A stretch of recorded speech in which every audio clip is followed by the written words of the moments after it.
Masechet Baba Batra Daf Samertet Amoud Bet. On va commencer par les 8 dernières lignes de Samertet Amoud Aleph. Ba'er Rabbi Elazar Malbenot Shel Petahim Mahu Echad Mechabre Betina Lo Tiv'e Lach Dea Michbar Ki Tiv'e Lach De Nakite Besiche Mai Teko. Le Rashbam nous donne une introduction. Il nous explique quel est le rapport avec le sujet que nous étudions actuellement. Car nous allons voir immédiatement 3 points d'interrogation que la Gemara va laisser en suspens. Elle va dire Teko. Il va y avoir une question de Rabbi Elazar, une autre de Rabbi Zera et une autre de Rabbi Irmia. Chacun des 3 Amoraïm, Rabbi Elazar, Rabbi Zera et Rabbi Irmia, va soulever une question. Et la Gemara ne donnera pas de réponse. C'est quoi ces questions? Les questions, elles sont relatives à la vente d'un bien immobilier. On a appris dans les Mishnayot précédentes que parfois, il y a des éléments qui sont compris dans la vente systématiquement, même sans le stipuler clairement. Quelqu'un qui a vendu une maison, ou un khatser, ou une ville, toutes les Mishnayot nous ont expliqué qu'est-ce qui est inclus dans la vente et qu'est-ce qui est exclu de la vente jusqu'à preuve du contraire. Bien sûr, s'il a précisé qu'il vend ça également, c'est vendu. Nachon, mais sinon, il y a des éléments qui sont exclus de la vente. Nous avions vu dans la dernière Mishnah, à propos de celui qui vend un sadé, un distinguo établi par la Mishnah à propos du shomera. Shomira. Qu'est-ce que c'est que shomira? C'est la cabine du gardien. Le shomer qui garde le champ. Rappelez-vous, je vous lis très rapidement.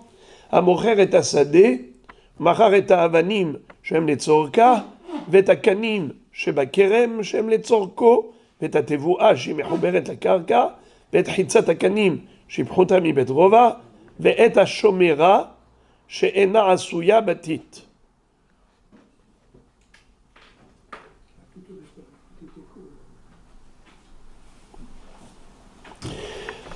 Qu'est-ce que ça veut dire shomera she'ena asuya batit? La cabane du gardien, qui s'appelle shomera, elle peut être construite de 2 manières. Soit juste avec des roseaux et des branches. Dans ce cas-là, c'est une construction légère, précaire, soit recouverte de ciment. Et donc, si on a recouvert d'argile, désormais, ça devient une vraie cabane, une vraie maisonnée. Cette petite maison, cette pièce-là, elle est tellement importante qu'elle n'est pas incluse dans la vente. Ce n'est pas compris dans le prix. Il faut qu'il paye pour ça séparément. S'il veut la shomera. Pourquoi? Parce que tout élément important se distingue. S'il se distingue, donc automatiquement, il n'est pas compris dans la vente de l'autre élément. Donc Amocher est asadé. Est-ce qu'il a vendu la shomira, oui ou non? Ça dépend. Si c'est une shomira importante, parce que non seulement qu'il y a du bois, il y a aussi du ciment, alors ce n'est pas vendu avec. S'il n'y a pas de ciment, il n'y a pas d'argile, il n'y a pas de tite, c'est juste des branches, eh bien c'est tellement léger que c'est annexé au champ et vendu avec. Dans le même ordre d'idées, la Gemara va poser des questions par rapport à 3 éléments. Première question, Rabbi Elazar. Ba'er Rabbi Elazar. Malbenot shel petahim. Mahu. Echad mechabre betina. Lo tiv'e lach, dea michbar, ki tiv'e lach, de nakite besiche, mai teko. Le cadre de la porte est constitué de 2 poteaux, d'un linteau et d'un seuil. Ce cadre-là, il peut être rattaché au mur de 2 manières. Soit que le cadre est immobile, parce qu'il y a des clous, il y a du ciment, ça fait partie intégrante de la construction. Quand il vend la maison, c'est sûr que le cadre de la porte est vendu avec. Mais il existait à l'époque une autre façon. C'est que le cadre était mobile. C'est-à-dire qu'il y avait des chevilles en bois, mais qui étaient démontables. Les poteaux et linteaux, on pouvait les démonter. Le seuil, on pouvait le démonter. Il suffisait juste de retirer la cheville de bois et tu retires le cadre. C'est là la question de Rabbi Lazare. Est-ce que, bien que ce soit détachable, démontable, c'est vendu avec la maison ou pas? C'est le Safek. Regardez, on va lire ensemble et traduire s'il vous plaît. Ba'ir Rabbi Lazare. Malbenot shel petahim. Les cadres du petah, de l'entrée. Maou. Quel est le din? Echa de mehabre betina lotiv'elach. Deha mehubar. Au cas où on avait rattaché le cadre au mur avec du ciment, la question ne se pose pas. C'est évident que c'est vendu avec, ça fait partie des murs. Kitiv'elach, la question si elle a lieu d'être posée, denakite besiche, lorsque le cadre est tenu avec des chevilles de bois. Comme ça que Rashbam nous explique. Siche yetedot, cheville, venoch lefarkan. Moi je dis que c'est des chevilles de bois parce que c'est facilement détachable. On peut imaginer aussi avec des boulons qui sont facilement dévissables. Alors, est-ce que c'est vendu avec ou pas? Maï. Alors, en effet, la Gemara se pose la question et elle dit Teko. Le Rashbam explique les deux raisons. Pourquoi est-ce qu'on pourrait dire oui? Pourquoi est-ce qu'on pourrait dire non? Pourquoi est-ce que c'est vendu avec? Et pourquoi non? Ce serait peut-être pas vendu avec, il faut qu'il paye spécialement pour ça. Il dit comme ça. Pardon, excusez-moi. Maï. Quel est le din? Quel est le din? Vendu ou pas vendu? Avec. Mais d'abord, avant de dire teko, il faut d'abord comprendre pourquoi oui et pourquoi non. Rashbam explique. Maï. Mi amrinan, est-ce qu'on va dire Enan tzrichin la petach kolkar, velo mecharan, olo, teko. Alors, il dit que peut-être que ce n'est pas indispensable pour l'entrée. Ça veut dire qu'on peut imaginer une entrée même sans le cadre. On peut rentrer. Alors, et après ça, la porte, même sans le cadre, ça veut dire qu'il met une porte, mais battante. Après ça, tu mets, comment on appelle ça, une barre pour bloquer la porte. Je ne sais pas comment on va se débrouiller, mais techniquement, on peut se débrouiller. Étant donné qu'on peut se débrouiller même sans ce cadre, on pourrait imaginer que ce n'est pas inclus dans la vente. Ou bien on va dire non. Après tout, c'est quand même utilisé pour l'entrée. Aujourd'hui, on l'a fixé à l'entrée. Alors ça fait partie de l'entrée. C'est pour ça qu'on a un safek, ou oui ou non. Maintenant, le safek d'après, c'est des fenêtres. Quelqu'un qui vend une maison, et il y a des fenêtres. Il y a un cadre autour. Est-ce que ce cadre-là, qui est, selon Rashbam, démontable, parce que s'il est fixé, la question ne se pose pas.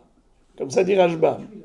Encore une fois, c'est sûr que la question ne se poserait pas, c'est sûr que c'est vendu, si c'était vraiment collé au mur, donc il n'y a pas de question. Mais quand c'est démontable, est-ce que c'est vendu avec la maison ou pas? Alors la question se pose, pourquoi ce serait différent du cadre de la porte? Alors le Rashbam, là encore il explique. Ba'er abizera, im timtse lomar, malbenot petahim, denakite besiche, même si tu arrives à me démontrer et me convaincre que celui qui vend une maison, il a vendu le cadre de la porte d'entrée, le cadre de l'entrée est vendu avec la maison, malgré tout, je me pose la question par rapport aux fenêtres. Pourquoi? כיוון דמחברי בשיחי המחברי ונמכרין כדאמרן גבי מלבנות פתחים. Excusez-moi, j'ai sauté une ligne. אם תמצא לומר מלבנות של פתחים דנקיתי בשיחי מכורים בכלל הבית, היינו משום דלחיזוק עבידן, אבל מלבנות של חלונות דנקיתי בשיחי מהו לנוי עבידן ולא מזדבנה, או דינמה כיוון דמחברי בשיחי המחברי ונמכרין. C'est-à-dire, Rashbam nous explique qu'il est fort possible que même si on avait tranché la question précédente et on avait dit que en vendant la maison, on vend le cadre de l'entrée de toutes les manières, que ce soit cimenté ou même si ce n'est pas vraiment fixé avec des clous et du ciment, même si c'est démontable, c'est vendu avec la maison parce que c'est nécessaire pour le renforcement de l'entrée, pour le renforcement de la porte. Alors c'est pour cela que c'est vendu avec. Mais qui te dit que ce serait pareil pour le cadre des fenêtres? Là-bas, on n'a pas besoin de renforcer. Là-bas, c'est juste parce que c'est joli. Et donc, ce cadre-là, il est fait pour enjoliver. Étant donné que c'est fait que pour enjoliver, il n'est peut-être pas indispensable et donc peut-être pas vendu. On peut démonter, le retirer, le mettre ailleurs. Ou bien on va dire non, puisque maintenant, à l'heure qu'il est, ça a été fixé ici, avec ses chevilles de bois, ou avec ses boulons, même si c'est dévissable. Pour l'instant, c'est comme ça. Alors c'est vendu avec. C'est ça les deux tzdadim. Voilà pourquoi Rabbi Zera s'est posé la question après Rabbi Elazar.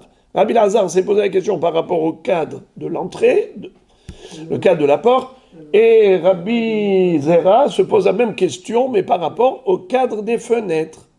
Car il se peut que même si on disait que le cadre de la porte est vendu avec la maison, mais ça n'implique pas forcément que le cadre de la fenêtre soit vendu avec la maison. Car on peut dire que le cadre de la porte, oui, parce qu'il est nécessaire pour renforcer l'entrée, pour la porte, tandis qu'au niveau des fenêtres, c'est pas nécessaire pour renforcer, c'est nécessaire que pour enjoliver. Alors peut-être pas vendu avec. Ou bien on va dire non, malgré tout, c'est mechoubar, même si c'est avec des chevilles, que c'est démontable, mais c'est quand même mechoubar pour l'instant, donc c'est vendu.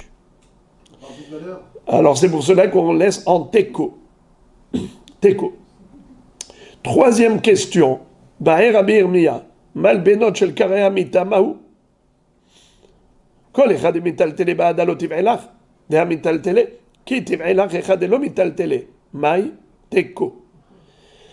On parle maintenant des amortisseurs de lits.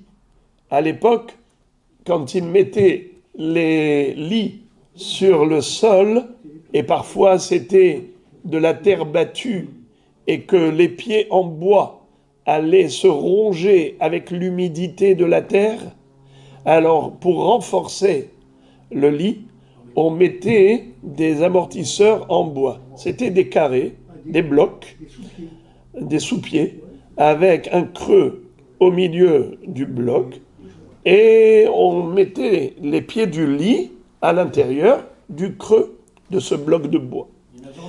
Alors, ce bloc de bois-là, est-ce qu'il est vendu avec le lit?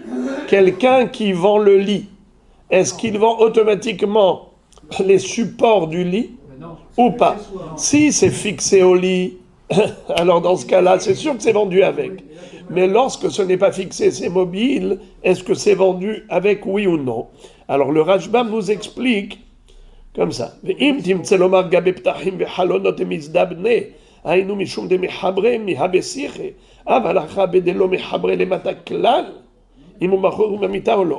Même si tu me dis que le cadre de la porte et le cadre de la fenêtre sont vendus avec la maison, je peux te dire parce que ils sont liés à la maison. Étant donné que grâce aux chevilles, même si c'est démontable, mais pour l'instant, jusqu'à ce qu'on dévisse et qu'on débloque et tout ça, en attendant, c'est fixé avec ses chevilles, avec ses yétédotes. Donc, pour l'instant, ça fait partie intégrante des murs. Donc, le cadre de la fenêtre ou le cadre de la porte même si on disait que c'est vendu avec la maison, je me pose la question par rapport au support du lit. Ces 4 blocs de bois sur lesquels le lit repose, est-ce que c'est vendu avec le lit, oui ou non?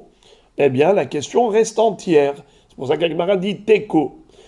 Si c'était fixé au lit, c'est sûr que ça fait partie du lit, c'est vendu avec. Mais au cas où c'est séparé, est-ce que malgré tout, on va dire que ça fait partie intégrante du lit parce que c'est un accessoire du lit, ou bien on va dire non, étant donné que c'est détaché, c'est séparé, c'est pas du tout collé au lit, donc c'est un élément à part entière qui n'est pas inclus systématiquement dans la vente. Tu veux les acheter, paye. Et maintenant la Gemara revient à la Mishnah. Vous en souvenez, parmi les exceptions, on avait dit que même si les éléments qui sont dans le champ peuvent être annexés au champ, lorsqu'il est vendu, il a vendu également ces autres éléments. Mais la Mishnah avait établi un distinguo entre shikma et shikma, entre harouv et harouv. Parfois le caroubier et le sycomore sont inclus dans la vente du champ, parfois ils sont exclus de la vente. Dans quel cas ils sont compris dans la vente? Ça dépend de la maturité et de la qualité. Si c'est un petit sycomore ou un petit harouv, alors, comme ce n'est pas important en soi, il lui a dit « je te vends le champ ». Donc il a inclus aussi ces arbres avec. Mais si ils sont suffisamment importants pour être qualifiés par rapport à leur importance comme étant des arbres très importants, alors c'est considéré comme un champ à part. Il lui a vendu le champ, mais il ne lui a pas vendu ces éléments importants, à savoir le sadan hashikma et le harouv hamurkav. Qui est-ce qui se rappelle quels sont les critères qui font que le caroubier et le sycomore deviennent importants? Qui est-ce qui s'en souvient? Bravo. Le sycomore, c'est un arbre stérile, mais le tronc servait à fabriquer des meubles, des poutres pour les planchers, et ainsi de suite. Tandis que le caroub, lui, c'est pour donner des fruits. Alors, quand est-ce que le caroubier devient important? C'est lorsqu'on greffe. Il est suffisamment mature pour pouvoir greffer des branches nouvelles sur le tronc du caroubier. Alors, quand on a enrichi le caroubier avec ces nouvelles branches de caroub, eh bien, ça veut dire qu'il est important. Il s'appelle harouv hamurkav, le caroubier greffé. Mais quand on n'a pas encore mis des greffes, ça veut dire qu'il n'est pas encore apte à cela, il n'a pas encore une importance particulière, il est donc annexé à la vente. Pareillement pour le shikma, le sycomore, on avait dit quand est-ce que il est considéré important, c'est lorsqu'on a commencé à couper ses branches pour laisser évoluer le tronc, pour qu'il grossisse et qu'il serve plus tard à faire des poutres ou des planches. Alors, quand est-ce que on l'appelle sadan hashikma? Quand le tronc est débarrassé des branches. Là, on l'appelle le sadan, l'enclume. Ok. Alors maintenant, par rapport à cela, la Gemara va poser une question. D'abord, juste, il y a ici un petit guimel et le bah. Le bah rajoute à la place du petit guimel 2 mots. Ve'afalgav dekatine. Qu'est-ce que ça veut dire? Le harouv hamurkav et le sadan hashikma ne sont pas inclus dans la vente, même s'ils étaient fins, même s'ils n'étaient pas très imposants. Mais le fait qu'ils aient déjà subi ce traitement, à savoir la greffe pour le caroubier ou la coupe des branches pour le shikma, ça y est, ça fait 2, un élément important. Alors la Gemara pose la question, Menahanemile, d'où apprend-on cela? Qu'en effet, des arbres importants ne sont pas compris dans la vente du champ. Comme ça dit Rashbam, regardez la première ligne du Rashbam en haut. Menahanemile, de Haruv Amurkav, Vesadan Ashikma, Enam Nimkarim Bichlal Sadeh, d'où on apprend ça que ils ne sont pas inclus dans la vente.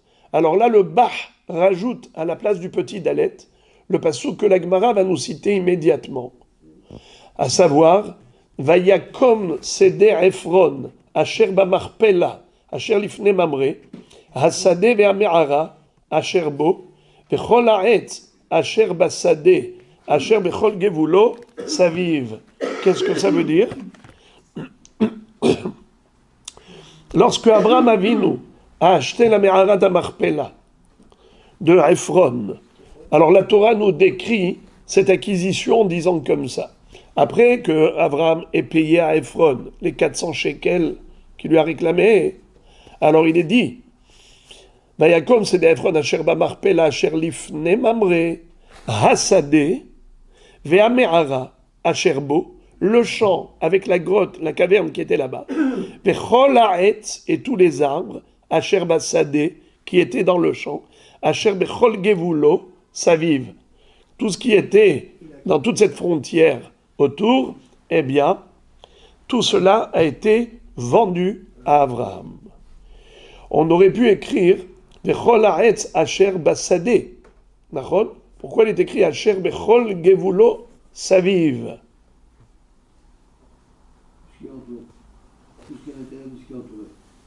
Ouais. Alors, quels sont les arbres qui étaient inclus dans la vente à Abraham Avinu? Vayakom seder Ephron asher bamachpela, vechol ha'etz asher basadeh, asher bechol gevulo saviv. Regardez ce que nous dit la Gemara. Amar Rav Yehuda Amar Rav, de Amar Krav, Vayakom seder Ephron asher bamachpela, etc. Mi shetzarich ligvul saviv. Yatzou elu she'en tzrichim ligvul saviv. Qu'est-ce que ça veut dire? On nous dit que tous les arbres qui se trouvaient à l'intérieur des frontières ont été vendus avec. Ça veut dire que les arbres qui ont besoin de frontières pour être délimités, pour être désignés, ceux-là ont été inclus dans la vente de Sadeh HaMarpela. Sous-entendu que s'il y avait des arbres importants qui n'ont pas besoin de frontières autour pour connaître leur appartenance, ils sont tellement importants qu'on parle des arbres en tant qu'arbres et pas en tant que champ, pas en tant que faisant partie intégrante d'un champ. Ils n'ont pas besoin de la clôture autour pour dire c'est les arbres qui poussent dans la propriété de monsieur Untel qui se trouve à l'intérieur de ces frontières. Asher bechol gevulo saviv. Ils n'ont pas besoin de ça. Pourquoi ils sont connus? Parce qu'ils sont célèbres, parce qu'ils sont tellement imposants, importants, que les gens savent, ces arbres-là, ils appartiennent à monsieur X. C'est pas le gvoul, c'est pas la frontière qui leur a donné la démarcation. Ils sont démarqués de par leur importance. Alors c'est de cela qu'on apprend que quelqu'un qui vend un champ n'a pas vendu les arbres célèbres, les arbres importants, tels que Haruv Amurkav et Sadan Ashikma. Alors maintenant, le mot saviv, on aurait pu dire Asher bechol gevulo. Pourquoi la Torah écrit saviv tout autour? Mikan la metzarim mina Torah. De là, on apprend que Avraham Avinu a acheté non seulement le champ avec les ilanot, mais même il a acheté les metzarim, les frontières, c'est-à-dire que les frontières elles-mêmes sont vendues. Ce qui est vendu avec le saviv. Pas seulement à l'intérieur du gvoul, mais même le gvoul lui-même. Comment est-ce qu'on mettait un gvoul? Vous vous rappelez? On avait dit qu'on mettait des monticules de terre, c'était des rangées de terre ou des tranchées, et ça servait de gvoul. Est-ce que ça s'est vendu? C'est inclus dans la vente ou pas? Réponse oui. De là, on apprend que quelqu'un qui vend stam à sadé, eh bien, il achète aussi les metzarim, les frontières, et même s'il y a des arbustes qui poussent sur ces frontières-là, ça fait partie de la vente. Et maintenant, la Gemara développe ce sujet de la vente des arbres avec le champ. Amar Rav Yehuda imad de mezaben ar'a lehavre, tzarich lemichtavle, kenelach diklin, vetalin, veotzin, vetzitzin, ve'aval gav dechi lo katavle hachi kane, afilo hachi shofra deshtarahu. Rav Yehuda nous dit que celui qui vend un champ à son prochain, il faut qu'il lui précise dans l'acte de vente, je te vends les palmiers. Quand on dit desquels, c'est quoi desquels? Les grands palmiers. Vétaline, ce sont les jeunes palmiers. Veotzin, vetzitzin, Rajbam dit que ce sont des sortes de palmiers. Il y en a même qui sont, comment on appelle ça, stériles. Il y a ce qu'on appelle Tsiné Harabarzel. Donc une version qui dit que c'est pas Tzitzin, c'est Tzinin. Vous vous rappelez dans Maseret Souka, Perek Shlishi, quand on parle des loulavim, il y a des loulavim dont les feuilles sont pauvres, et on parle là-bas de Tsiné Harabarzel, des palmiers qui poussent sur les montagnes, qui sont arides, comme rocailleuses, rocheuses, et donc les palmiers là-bas n'ont pas de feuilles nombreuses. Et on parle donc du loulav qu'on a cueilli de Tsiné Harabarzel, kacher ou pas kacher, ça dépendait de quoi? Si le sommet de la feuille inférieure atteignait la racine de la feuille supérieure, de manière à ce que toute la chidra, la colonne centrale, soit recouverte de feuilles. Sinon, c'est pas kacher. S'il y a un espace vide entre la feuille inférieure et la feuille supérieure. En tout cas, c'est juste pour vous dire qu'il existe toutes sortes de palmiers. Si Réhouven a vendu un champ à Shimon, il faut qu'il précise qu'il lui vend les décalim, les talines, les hotzin, les tzitzin, les tzinin. Ah, mais tu as dit que c'est vendu automatiquement, pourquoi le préciser? Mais il va sans dire.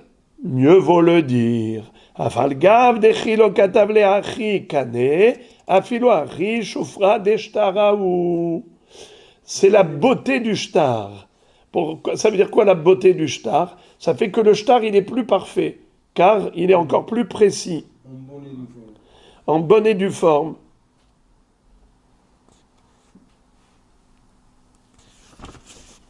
Shufra deshtaraou.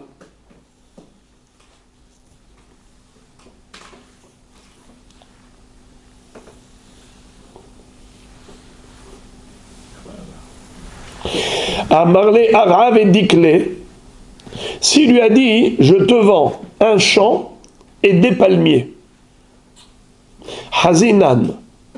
Alors excusez-moi, il lui a dit je te vends un champ et des palmiers. Il n'a pas dit que les palmiers sont dans le champ, donc ça peut être des palmiers qui ne sont pas dans le champ. Il lui a dit je te vends un champ et des palmiers. Déjà, quand on dit des palmiers, c'est combien de palmiers? Le minimum du pluriel, c'est 2 palmiers. Alors, il lui a dit, je te vends ara vedikle, un champ et des palmiers. La Gemara dit, hazinan. On va voir. It le dikle, yaïv le tredikle. Veit le dikle, zavin le tredikle. On voit que dans le champ, il n'y a pas de décalim. Donc, ça veut dire qu'il lui a dit, je te vendrai 2 autres décalim, 2 décalim à part ça, à part le champ. Alors, s'il en a, il faut qu'il lui donne. S'il n'en a pas, il faut qu'il en achète et qu'il lui donne. Parce que c'était ça le deal. Veimisha bédé, parikle, tredikle. Et si le vendeur de ce champ avait des palmiers, mais qui étaient hypothéqués, ça veut dire qu'il avait emprunté de l'argent, il avait gagé tous ses palmiers. eh bien, il faut qu'il dégage, qu'il désengage. Comment ça? Qu'il aille payer à son créancier, qu'il lui dise, voilà, je te paye le prix de 2 palmiers, je te rembourse le prêt, et je délivre 2 de mes palmiers, parce que ceux-là, je les ai vendus. Eh bien, il faut qu'il fasse ça. Maintenant, s'il lui dit, Ara bédiclé, il lui a pas dit, Ara védiclé, un champ et des palmiers. Il lui a dit, Ara bédiclé, le champ, avec des palmiers, je te vends. Id badikle yaivle. Hazinan, on regarde et on va voir le champ. Id badikle, s'il y a des décalim dans le champ, yahivle, ça veut dire quoi? Yahivle, il lui donne le champ avec les palmiers, 2 palmiers minimum, et tout va bien. Veilav mekartaotu. Et si on voit que le champ qui lui a vendu est vide, il n'y a pas de palmiers dedans, alors c'est considéré une vente caduque. Pourquoi c'est mekartaout? Une vente erronée. Parce qu'il lui a dit, je te vends avec palmier, il n'y a pas de palmier, laisse-toi. Je te vends un champ où il y a des palmiers. Ara bédiclé. Maintenant, je vais voir si vous êtes réveillés ou pas. Ara bédiclé. La Gemara dit, et s'il lui a dit Ara bédiclé. Hein? Je comprends pas. Rabbi Hubert, comment la Gemara peut poser une telle question? Ara bédiclé, mais il y a 2 secondes, on a déjà donné le din. S'il lui a dit Ara bédiclé, je te vends un champ avec des palmiers. On vient de dire que ça dépend. S'il y a des palmiers dans le champ, tout va bien. S'il n'y a pas de palmiers, alors tout va mal. C'est-à-dire que la transaction, elle est annulée. Pourquoi la transaction est annulée? Parce qu'il n'y a pas de palmiers. Eh bien, c'est Mekartaout. Il lui a dit, je te vends un champ avec des palmiers, il n'y a pas de palmiers. Non, Ara bédiclé. Oui. Alors maintenant, je vous pose une question. Comment la Gemara, elle se répète encore? Et s'il lui a dit, je te vends Ara bédiclé, il y a 2 secondes, on a expliqué ça. Qu'est-ce que vous dites, Rabbi Hubert? Comment la Gemara, elle répète 2 fois la même question? Parce qu'au début, il a dit Abédiclé. Ara bédiclé. Et encore une fois, Ara bédiclé. Mais j'ai la preuve que vous ne lisez pas. J'ai la preuve que vous ne suivez pas dans les mots. Vous suivez en audition, mais pas en lecture. Encore pire, c'est que le din que m'a donné la Gemara maintenant, par rapport à Ara bédiclé, c'est juste le contraire du din qu'elle a donné il y a 2 secondes par rapport à Ara bédiclé. Regardez. Ara bédiclé, litle diclé. Litle diclé. S'il lui a dit, je te vends Ara bédiclé, eh bien l'acheteur n'a aucun droit de décalim. Pourquoi? Des Hazia les diclé ka marlé. Il a voulu lui dire, je te vends un champ qui est apte à la plantation de palmiers. Ça veut dire que c'est un champ qui est... c'est une palmeraie. C'est une terre qui est fertile pour planter ici une palmeraie. Alors, oui, alors comment ça se fait? Juste avant, on a dit, s'il lui a dit Ara bédiclé, et un champ avec des palmiers, et qu'il n'y en a pas, la vente est caduque. Et maintenant, tu me dis, il lui a dit Ara bédiclé, et il n'y en a pas, la vente, elle est valide. Pourquoi? Parce qu'il lui a dit, je te vends un champ qui est apte au palmier. Tu peux en faire une palmeraie. Alors, comment? Le même mot, Ara bédiclé, Ara bédiclé. Parce qu'il a déjà planté c'est dans l'indonation. Il a semé. C'est dans la lecture, mais vous ne lisez pas. Dans un cas, il est apte à faire des papiers. Non, eh ben vous n'avez pas lu. Il est écrit comme ça. Ara bédiclé en un seul mot. Bédiclé, c'est un seul mot. Dans le deuxième cas, c'est Ara bédiclé en 2 mots. Alors le mot bet yud en araméen, c'est comme baït.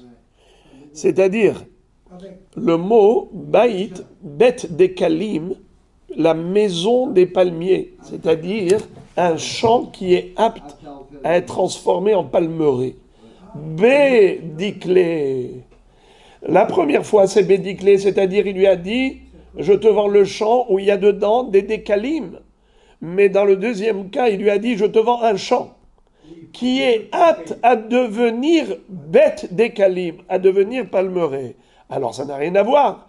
Ce champ-là, s'il est vide, alors c'est mekartaout, c'est une vente caduque, parce qu'il lui a dit « je te vends un champ avec des palmiers dedans », tandis que l'autre, il lui a dit « je te vends un champ qui est apte aux palmiers », ça c'est, même s'il n'y a pas de palmiers dedans, tout va bien. Maintenant, encore des précisions. Amar les bar midikla plania. Il lui a dit « je te vends le champ, mais à l'exception de ce fameux dekel, hazinan, et dikla tavaou, shayure shayre.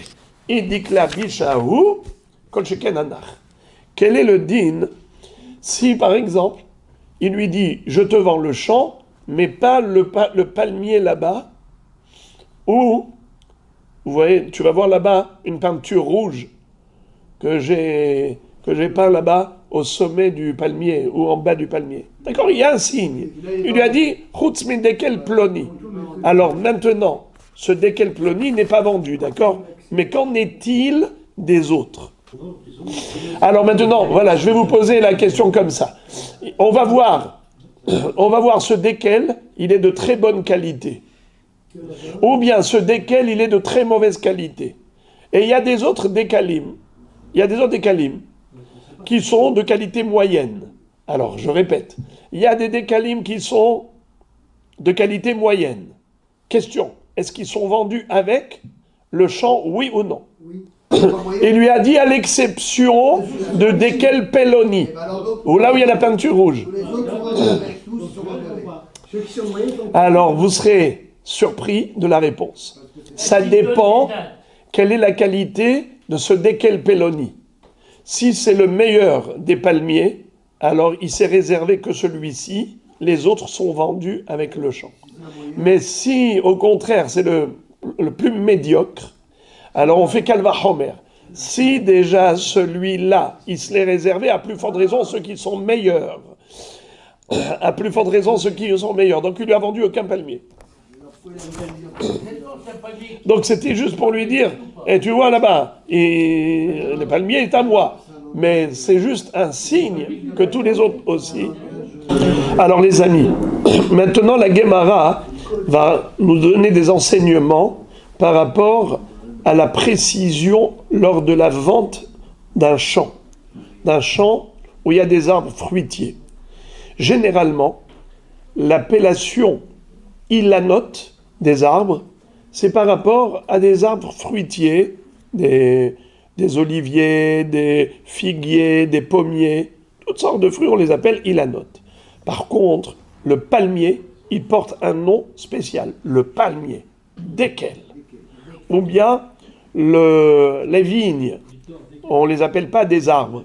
On n'appelle pas les vignes des arbres tout court. On les appelle les vignes, geffen, ou en araméen, comme on dit en araméen, gofané. Geffen, c'est gofané.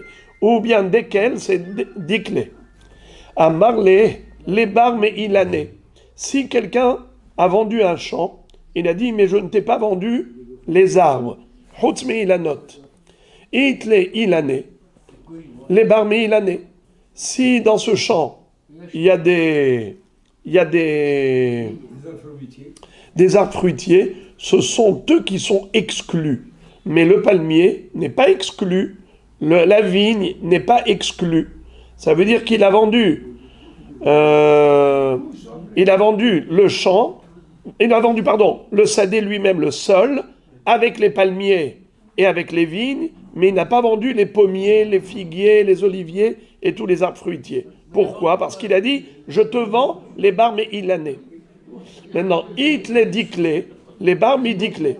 Si maintenant, dans ce champ, il n'y avait que des palmiers, et il lui a dit, je te vends le champ, mais pas les arbres, alors bien que généralement, les palmiers, on ne les appelle pas des arbres, on les appelle des palmiers, mais en l'occurrence, vu qu'il n'y a pas d'autres arbres que les palmiers, alors on dit que sa kavana, c'était d'exclure de la vente ces décalim, ces palmiers.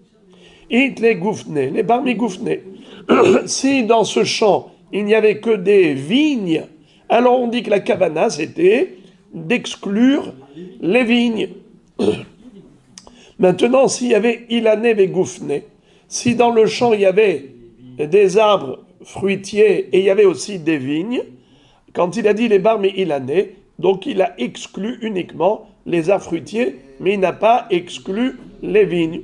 En effet, la vigne est vendue. Ilané Védiclé, les Barmé Ilané, s'il y avait dedans deux catégories, il y avait des arbres fruitiers plus des décalim, alors la kavana, c'est uniquement les ilanés qui ont été exclus de la vente, mais pas les diclés. Maintenant, si on a les deux, goufné et diclé, au début, il lui a dit, je te vends, mais pas les ilanot. Nahon. Et après, quand on est venu dans le champ, qu'est-ce qu'on trouve? Deux catégories. Des vignes et des palmiers. Alors, qu'est-ce qu'il a voulu exclure quand il a dit Chutzme Ilanot? Est-ce qu'il parle des palmiers ou bien il parle des vignes? Alors, la Gemara nous dit que la kavanat de ce monsieur, quand il a dit je te vends le champ, mais pas les arbres, sa kavanat c'était d'exclure les vignes. Car les vignes, par rapport aux palmiers, s'appellent plus arbres que le palmier. C'est comme ça que Rashbam explique. On continue. Amarav, quelqu'un qui a vendu, quelqu'un qui a dit je te vends le champ mais pas les ilanot, et il y avait là-bas que des décalim.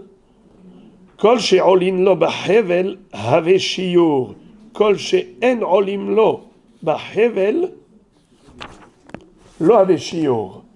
C'est-à-dire, il lui a dit je te vends le champ mais pas les arbres. Et on a dit que s'il y avait que des palmiers, ces palmiers ce sont les arbres.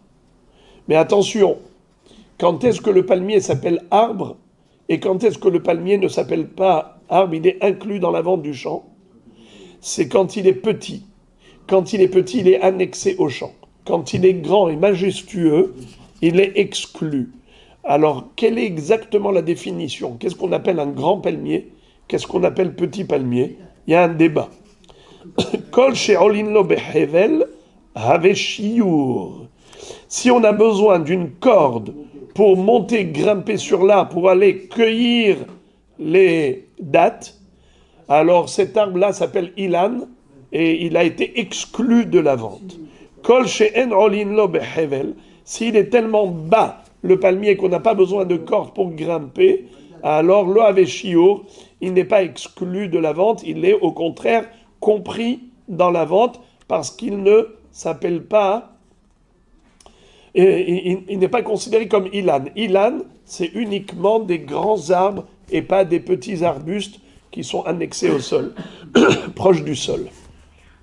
Vedayane Gola Amré, et les Dayanim de Babylonie, à savoir Shmuel et Karna, c'était eux les grands Dayanim, eux ils disent Kol she'aol kovsho. Qu'est-ce que ça veut dire Kol she'aol kovsho? Lorsque l'agriculteur passe avec la charrue, les bœufs, ils sont tenus avec un hol, avec un joug.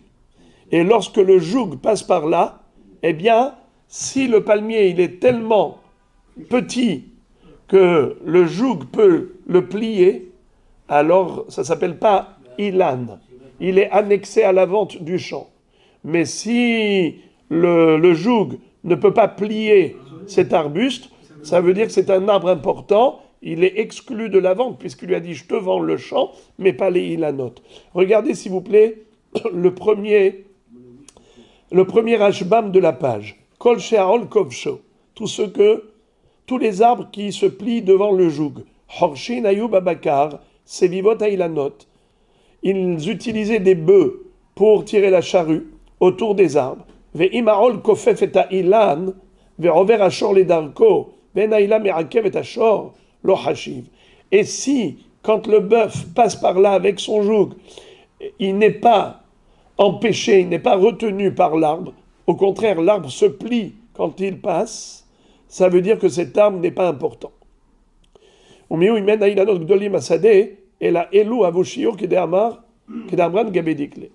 malgré tout, s'il n'y avait rien d'autre que ça, c'est sûr que c'était ça sa kavana. Mais nous, on parle du cas où on a différentes tailles d'arbres, des grands et des petits. Les petits sont annexés au champ. Kol she'arol kovsho lo have shiur. Kol she'en arol kovsho have shiur.